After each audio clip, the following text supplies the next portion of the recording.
इंशाल्लाह 28 दिन के प्लान पे उम्रे पे आ रहा हूँ इंशाल्लाह सऊदीया में जद्दा मक्का मदीना में ज़रूर आप लोगों से मुलाकात होगी। जो लोग मिलना चाहे ज़रूर रब्ता करें इंशाल्लाह।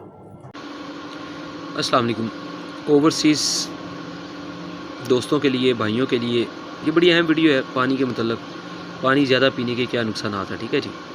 अब ये नहीं कह रहा कि पानी कम पीना चाहिए, पानी बिल्कुल पीना चाहिए, लेकिन ओवरसीज़ के लिए स्पेशल वीडियो इसलिए मैं डेडिकेट करता हूँ क्योंकि हमारे जो ओवरसीज़ हैं वो मुल्क से बहुत दूर बैठे होते हैं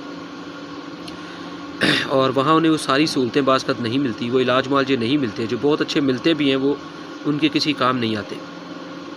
तो पानी ज़्यादा पीने के नुकसानात का आपको पता होगा। तो सबसे पहला नुकसान जो मैदे को होता है वो आप उसको रिकवर कर पाएंगे, मैदा आपका ठीक रहेगा। और अपने मुल्क में तो इंसान फिर भी बहुत मिल जाते हैं हौसला देने वाले, इलाज करने वाले, समझाने वाले, वहाँ मुश्किल होती है। तो प्यारे ओवरसीज़ भाइयों, जो पानी का इस्तेमाल है वो सोच समझ के करना चाहिए। मसलन पानी आप बहुत ज़्यादा पिएंगे तो कभी भी आपका जो खाया पिया वो हज़म नहीं होगा, ठीक है जी।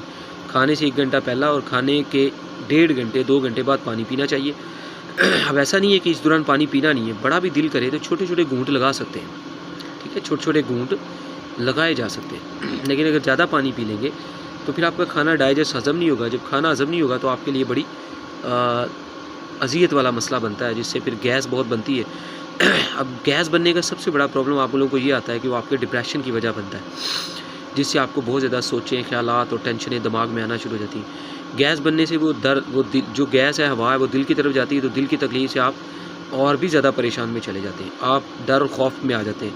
आप जो है ना वो बंद कमरे में, बंद जगह पे, बस में, सब जहाज़ में सफ़र करने से डरते हैं। इसी तरह पानी ज़्यादा पीने से अगर आपको यूरिन, छोटा छाप बहुत ज़्यादा आ रहा है तो आपकी कंधे पट्टे जो हैं ये बहुत ज़्यादा कमज़ोर हो जाते हैं, आपके जिस्म में कमज़ोरी आ जाती है, ठीक है जी।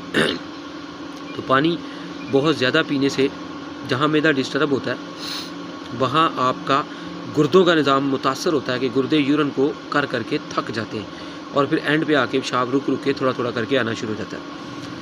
तो बहरहाल पानी पीना चाहिए। बेहतरीन पानी का तरीका अगर ये है कि शोरबे वाला सालन आप अपनी ज़िंदगी में ले आएंगे तो मैदा ठीक रहेगा, और 1-2 कोलियाँ शोरबे वाले सालन की इस्तेमाल करें, अदरक लहसुन वगैरह उसमें डाला करें। हरी मिर्च की बजाय सुरख मिर्च का इस्तेमाल ज़रूर किया करें। मैदा पाफू रहता है, मैदे में हीट रहे तो मैदा ठीक रहता है। मैदा पानी पीने से या ज़्यादा ठंडी चीज़ें खाने से ठंडा हो जाए तो वो बेकार हो जाता है। इसके अलावा मुख्तलिफ वीडियोज़ में आपको बताएंगे कि सलाद खाने से कैसे मैदा तबाह होता है, जबकि सलाद के बहुत फ़ायदे हैं, लेकिन खाने का तरीका होगा बताया जाएगा। इस तरह फलों को खाने का तरीका, मुख्तलिफ वीडियोज़ आएंगी, ठीक है जी। तो पानी का इस्तेमाल यहाँ पे ज़्यादा उसके ऊपर बात हो रही है अभी। जैसे कि एक मिसाल देता हूँ कि घर में जब आप लोग अक्सर चावल खुद भी बनाते होंगे, चावलों को जब दम देते हैं तो दम देते वक्त अगर 2 गिलास ठंडा पानी डाल दिया जाए तो क्या वो चावलों का दम पूरा हो जाएगा? चावलों का कच्चापन ख़त्म हो जाएगा? नहीं, वो आखिरी हीट जो उसको मिलने के बाद उन्होंने मुकम्मल खाने के काबिल होना था वो नहीं होगा, ठीक है जी। इसी तरह आप एक रोटी और एक कीमे वाला नान तंदूर में लगा दें, ठीक है जी, और तंदूर की आग एकदम से आप बुझा दें, बंद कर दें, ठीक है। शायद कुछ सेकंड्स के अंदर दीवार की गर्मी से रोटी तो पक के तैयार हो जाएगी, लेकिन कीमे का नान कभी नहीं उसमें पक सकता, जितनी मर्जी उसमें हीट हो, ठीक है जी। वो पीछे से तो पक जाएगा, आगे से उसका गोश्त कभी निकलने वाला। तो ऐसी चीज़ें सिंपल इसमें ये भी बताता हूँ कि इसी तरह आप जब एक ही टाइम पे खाना खा रहे हैं, उसी टाइम पे पानी पी रहे हैं, उसी टाइम पे फल खा रहे हैं, उसी टाइम पे सब्जियाँ, सब कुछ मिक्स खा रहे हैं तो तबाही हो जाती है मैदे की। बेचारा क्या करेगा? तो पानी खाना कहते हैं कि 2 घंटे बाद आधा गिलास करके, एक गिलास करके, छोटे छोटे घूंट करके सॉरी, सोच समझ के इस्तेमाल किया करें।